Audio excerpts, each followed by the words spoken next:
are that gullible.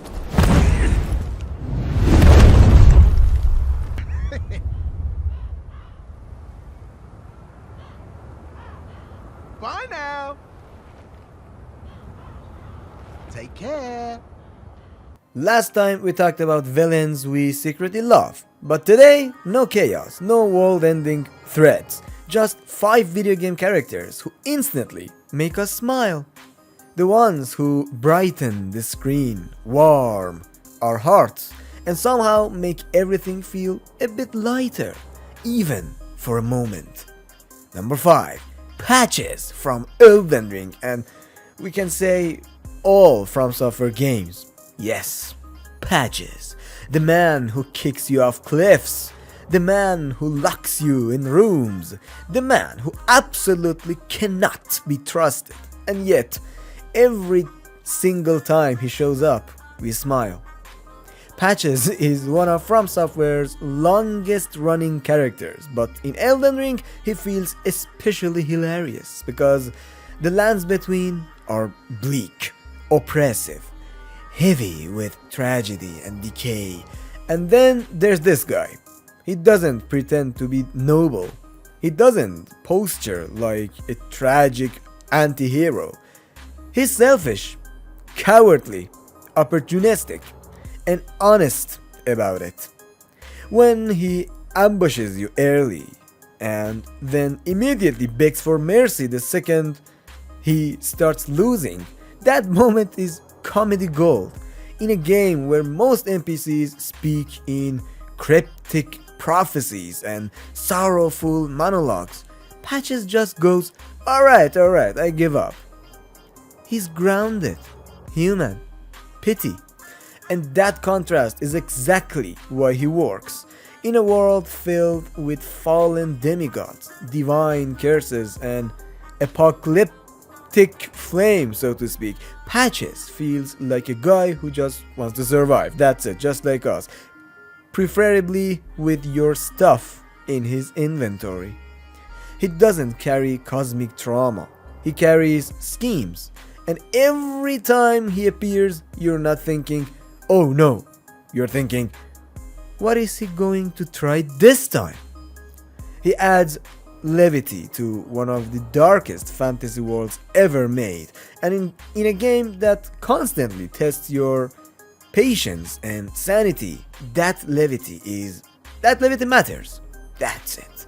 Patches makes us happy because he reminds us that not every character needs grandeur. Sometimes joy comes from a familiar scoundrel doing exactly what he's always done. Number 4. Yoshi, Super Mario series. Yoshi doesn't speak. He just makes little noises. That's it. Yoshi! Like this. And somehow that's enough. Bright green, big round nose, tiny arms, that iconic flutter jump. Yoshi is pure kinetic happiness. From the moment you first ride him in Super Mario World, something shifts. The game feels friendlier, more playful. Yoshi isn't just a mount, he's a partner. He eats enemies with that cartoonish tongue. He turns them into eggs. He hops nervously in place. He waves goodbye at the end of levels. Even his animations radiate positivity. The way he kicks his feet when running, the way he tilts his head, the soft bowing sound of his jump. There's no edge to him, no cynicism. He exists to help, that's it. And there's something emotionally powerful about that simplicity. In modern gaming, characters are often layered with trauma, moral ambiguity, and existential stakes. Yoshi doesn't carry any of that weight. He carries you. And when he shows up on screen, the world feels colorful again. Less threatening, more imaginative.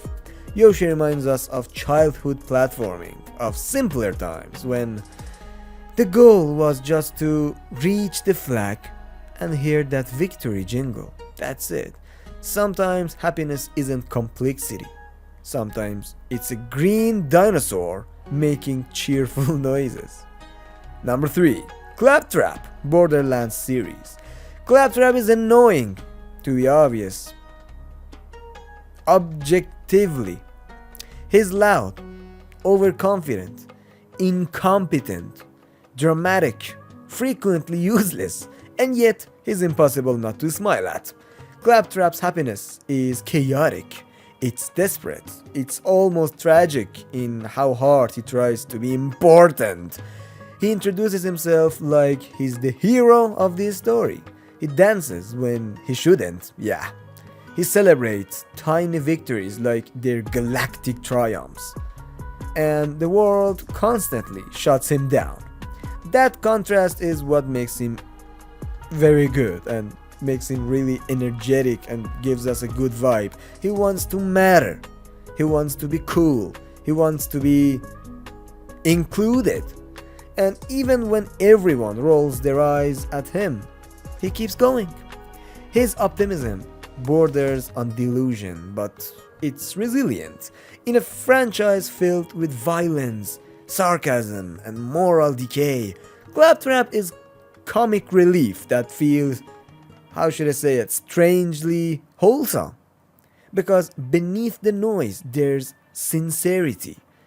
He's not trying to manipulate you, thanks to God.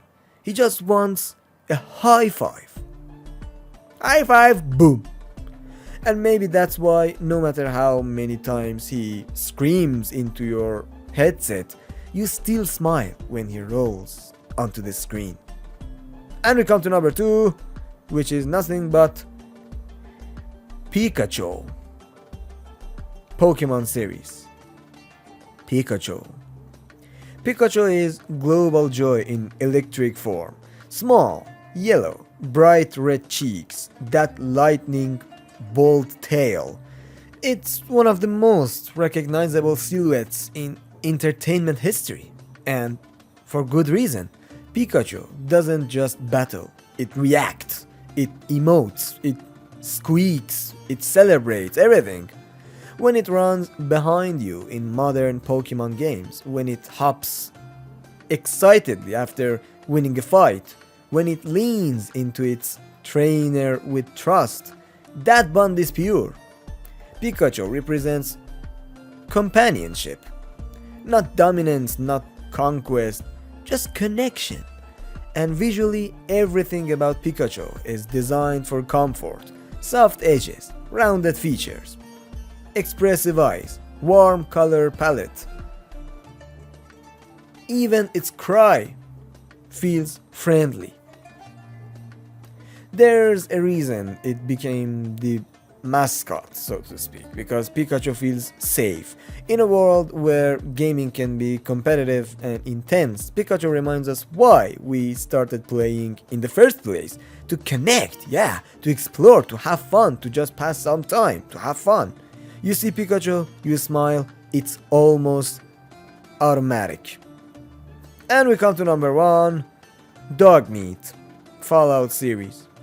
In a post-apocalyptic how should I pronounce this? I know the word, but let me think. How could we make an adjective about that? Post-apocalyptic? Maybe. Why should I use these words? But yeah, I am trying to use some good words in my videos. So, in a post-apocalyptic, I hope it's right, wasteland filled with radiation, betrayal, and moral compromise, there's a dog. Dogmeat doesn't judge your dialogue choices, doesn't question your morality, doesn't ask for caps. He just walks beside you. Through ruined cities, through gunfights, through radioactive storms, and when everything else in Fallout feels harsh and broken, Dogmeat feels steady, loyal, constant.